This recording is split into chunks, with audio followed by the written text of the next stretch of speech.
Hi, good afternoon to everyone. My name is Muhammad Lukman Hakim bin Kamaruzaman. Today, we are from group number 1. We'll explain to all of you about chemical hazard. Next, our team consists of first, Muhammad Tarmizi bin Budiman. Second, Daniel Haikal bin Hisamuddin. Third, Tuan Muhammad Daniel Iskandar. And fourth, Muhammad Daniel Akmal bin Azman. I think you guys know that the people are exposed to a number of activities or goods on a daily basis that may cause harm in certain conditions. Almost every activity we engage in has the potential for harm, injury, whether we are crossing the streets, driving a car, or playing a baseball. The term risk refers to the possibility of harm. To most of us, the term risk and hazards may appear to have a similar meanings, but to a scientist, they are vastly different. The terminology have an extremely particular meanings in the context of chemistry. The inherent feature of a chemical substance that make it capable of inflicting harm to a person or the environment are referred to as hazard. The amount and frequency which a chemical substance comes into touch with a person's group of people or the environment is referred to as exposure. Here is an example that most people will recognize. When crossing the streets, you run the risk of being hit a passing vehicle. However, risk refer to the possibility of harm occurring. Getting hit by a car when crossing an empty street in the middle of the night may pose a little risk, but it poses a significant risk during rush hour. While crossing with the light in a crosswalk, there is a minimal dangers of being hit. There is a significant risk of being hit while walking. So now, what is a chemical hazard? The chemical hazard is the actual chance of harm for exposure to a chemical ingredients. Depends on a variety of factors, including how much of the chemical ingredient is in a product, how the product is used, and what kind of exposure to chemical typically occur from using a product that contains the chemical. That's all. Thank you. This assessment or issues assumed to me is about the air contaminant issues, which is gas ammonia leaking in ice factories.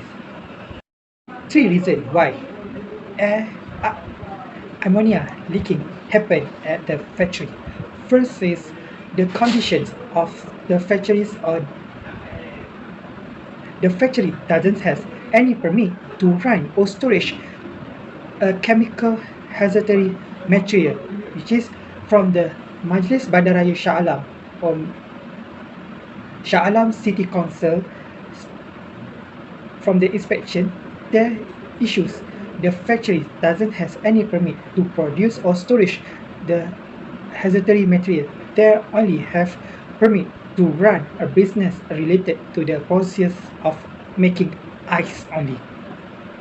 Factory doesn't fulfill the act and the regulation related to the Malaysia set by Malaysia government, which is the factory doesn't meet any act according to Occupation Safety and Health 1994, which is to take a responsibility, assumes of the chemical users in a workplace and conduct to the identify evaluations and control the risk, and also doesn't fulfill the act under occupation safety for use and explosion standard of chemical hazardous to health.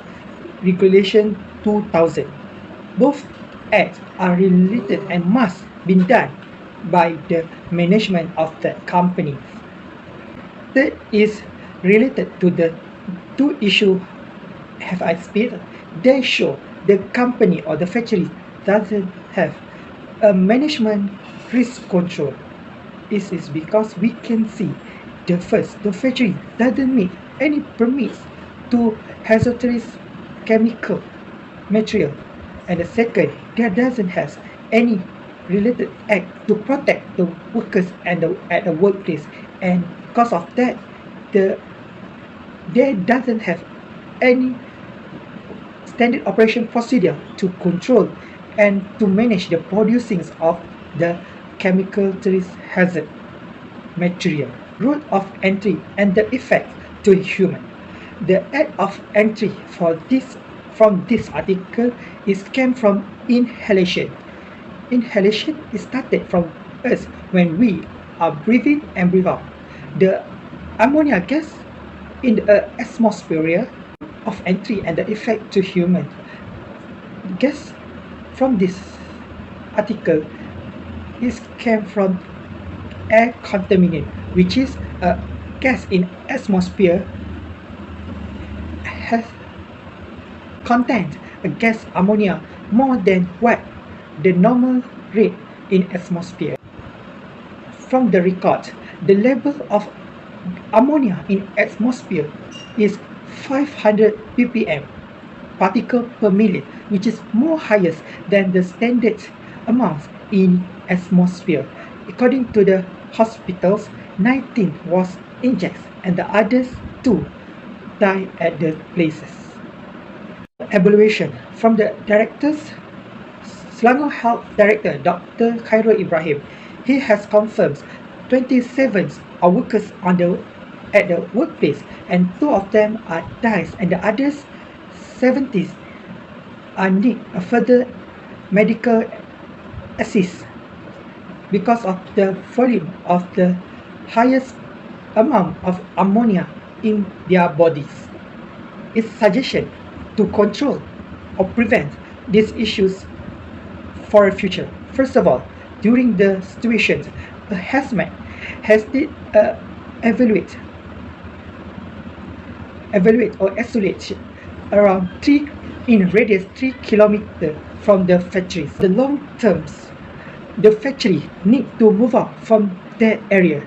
According to the residents, there are twice incidents happen in the same year, which is it shows there are repetitive problems facing by residents, and the places of factories are too closest to residences and also a school. There will create a huge number if we doesn't or take any action to move out the factories out of that area. And it also related to the Environment Qualities Act 1974. On that act, we show the element of lessons, element of control, element of audit, and element of further action. From the investigation by the Selangor Water Management Authority (LUAS), Pakar and police at the 2 factory premise found that no effluent was discharged, but there was an underground stream suspect of producing waste that looked like oil. A factory owner in Dengkil has been called to assist police investigation at the Sepang Police Headquarters following the Sungai Semenyih Water Treatment Plant WTP or the plant pollution incident. The LUAS investigation found a food manufacturing factory premise suspected of releasing foamy effluent into a drain that flows into Sungai Rincing. The road of entry of this case is inhalation. A statement has also been taken from the complainant who detect the source of the abnormal smell from the factory, and the investigation paper will be referred to the Deputy Public Prosecutor after the investigation is completed. The owner of the premises claimed that they did not discharge abnormal waste into Sungai Semenyih. Instead, the premise had a filter to treat the waste which flows into the sewer before going into the river. Water samples were also taken from inside the suspected factory premise, including a comparative sample taken by the complainant to be submitted to the investigating officer for comparison. Plus, all samples have been sent to the chemistry department for analysis and further action. Possible control measure of this case is engineering control. Engineering control can implement a number of engineering to reduce the risk of associated with hazardous chemicals. Engineering controls are physical in nature and are devised of process that eliminate exposure to hazardous chemicals. Engineering control can be used to first minimize the generation of hazardous chemicals, second, suppress or contain chemicals, third, limit the area or contamination in the event of spills. Assalamualaikum. My name is Tuan Muhammad Dini Iskandar. I will talk about the article number 3, the Indian chemical plant where leak killed 12 people should be moved. The anticipation of this article, the in fact include the blistering and irritation. Second, the intermediate health effect, the effect on brain, skin, lung effect, plus other systematic and productive system. The third is proof or likely to conceive in the next few months at the risk of the losing the factors. The recognition is inhalation. The gas leak at chemical plant in Eastern India early yesterday morning claimed 12 life. And second one, respiratory problem, rash on the body and eye pain. The evaluation, RK Mina said as a noon yesterday, 11 people has been confirmed death. And second, 1,000 people are at the hospital. However, by noon, 600 remain for further treatment and non-critical. And the third one, at least 8 victims died, include the 8-year-old girls, and 5,000 people fell.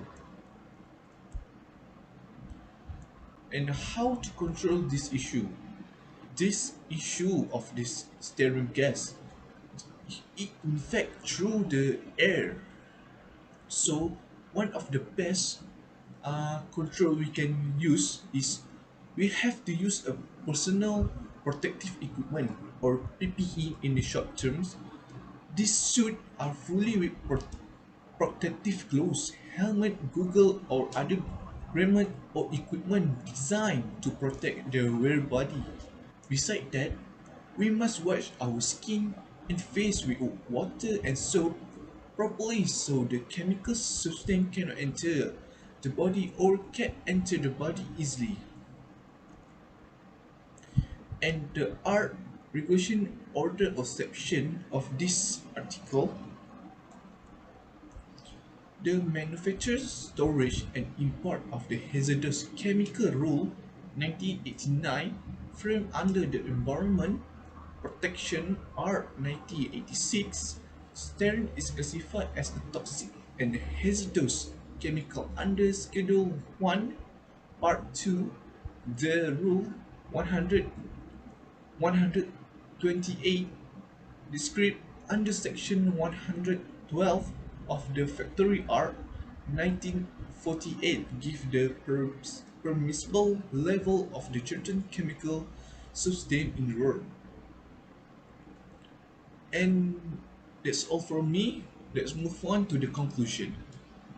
And the last one is the conclusion of chemical hazards. In conclusion, chemical hazardous pollution can be said to be a very dangerous threat to industrial workers. Not only that, this pollution can spread out of the industrial area to the surrounding area. Moreover, when chemicals are mixed with the surrounding air, based on its intrinsic nature, it can cause loss to human property or the environment. From the above discussion, it is clear that safety aspects need to be taken into account in all industries, especially those involving the handling of chemicals. Therefore, as employers, we must always be sensitive to the use of chemicals by conducting preparation such as risk analysis, control procedures, preventive measures, and contingency plans, and comply with laws and guidelines set by the government to ensure a complete, conducive process and a safe workplace environment. That's all from us. Thank you.